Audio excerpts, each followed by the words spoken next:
الحمدللہ رب العالمین والصلاة والسلام علی اشرف الانبیاء والمرسلین سیدنا و مولانا محمد وعلی آلہ وصحبہ اجمعین، اما بعد۔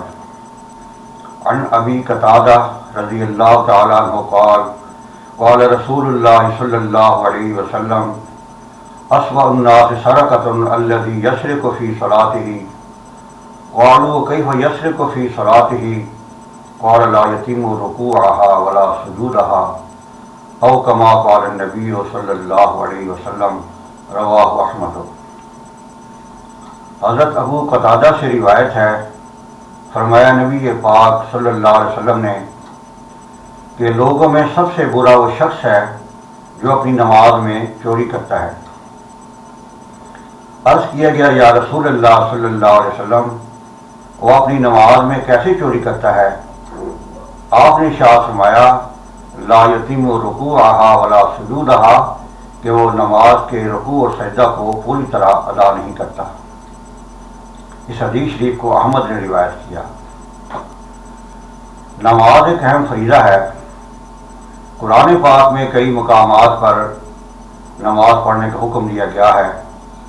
چنانچہ ارشاد باری تعالی ہے کہ وَأْمُرْ أَهْلَكَ بِالصَّلَاةِ وَاصْطَبِرْ عَلَيْهَا لَا نَسْأَلُكَ رِزْقًا نَحْنُ نَرْزُقُكَ وَالْعَاقِبَةُ لِلتَّقْوَىٰ، کہ نبی پاک صلی اللہ علیہ وسلم اپنے گھر والوں کو نماز کا حکم کیجئے، خود بھی اس کے پابند رہیے۔ ہم آپ سے روزی نہیں چاہتے، بلکہ روزی تو آپ کو ہم دیں گے، اور سب سے اچھا انجام تو پرہیزگاری کا ہے۔ اور فرمایا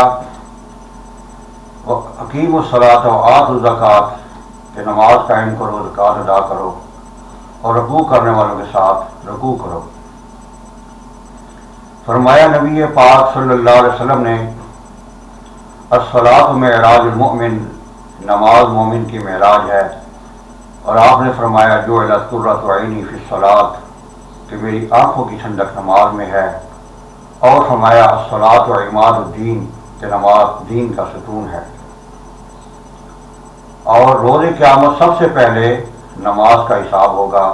یہ نماز ہی ہے جس سے ہمارے مسائل حل ہوتے ہیں، اور جس سے ہمیں اللہ تبارک و تعالیٰ کی خوشنودی حاصل ہوتی ہے، اور اسی نماز سے جو ہے ہمارے تمام بگڑے کام بن جاتے ہیں۔ ارشاد باری تعالیٰ ہے وَاسْتَعِینُوا بِالصَّبْرِ وَالصَّلَاةِ، کہ صبر اور نماز سے مدد چاہو۔ تو ایسی نماز جس نے ہمیں دنیا میں بھی اور آخرت میں بھی کام دینا ہے، اگر اس کو بھی صحیح طریقہ سے ادا نہ کیا جائے تو پھر کیا فائدہ ہے؟ گویا اس نماز میں بھی یہ چوری ہے کہ جس کو پوری طرح ادا نہ کیا جائے، اس کے ارکان کو صحیح طریقہ سے ادا نہ کیا جائے، نہ رکوع کو صحیح طریقہ سے ادا کیا جائے، نہ سجدہ کو صحیح طریقہ سے ادا کیا جائے، تو گویا اس نماز میں یہ چوری ہے۔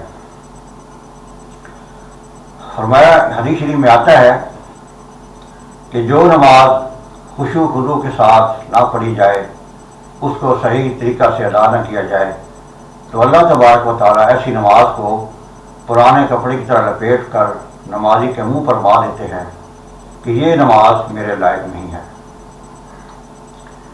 ایک بار نبی پاک صلی اللہ علیہ وسلم مسجد میں تشریف فرما تھے۔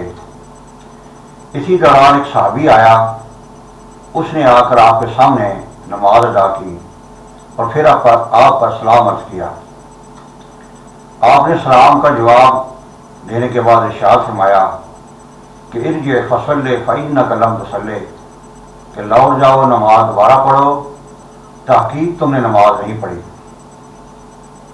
اس صحابی نے دوبارہ نماز ادا کی، پھر آپ پر سلام عرض کیا۔ آپ نے پھر یہ ارشاد فرمایا کہ لوٹ جاؤ، نماز دوبارہ پڑھو، تحقیق تم نے نماز نہیں پڑھی۔ انہوں نے پھر دوسری مرتبہ نماز ادا کی۔ آپ نے پھر یہ ارشاد فرمایا۔ اب اس نے تیسری مرتبہ بھی نماز ادا کی، پھر آپ پر سلام عرض کیا۔